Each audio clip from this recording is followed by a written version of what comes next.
再来看面对中国威胁，美国国会台湾连线共同主席迪马里是表示，美国对台湾的军动作就爱赶紧，嘛爱愈积极来协助台湾自我防卫。总统蔡英文今仔是接见美国退伍军人协会，感谢协会对台湾的支持。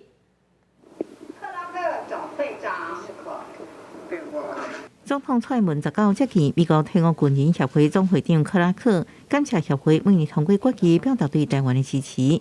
台湾也努力提悬照顾退伍军人，也仰望台湾甲美国无论是伫退伍军人事务，或者是国防议题等权，拢继续增加交流合作。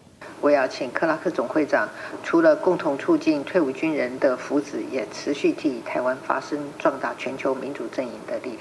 Of course, anything we can do to help Taiwan, we will to back their legislative efforts.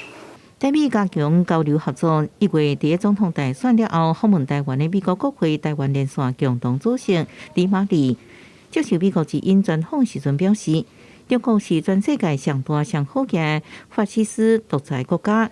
美国重要任务就是避免印太地区冲突。伊强调，美国对台军售爱加紧脚步，佮爱更加积极协助台湾用自我防卫。It's important that Taiwan gets what they need as fast as possible. Part of it, by the way, as you know, is just that our industrial base. 外交部对于美国国会议员各式的挺台言论以及作为都表示感谢。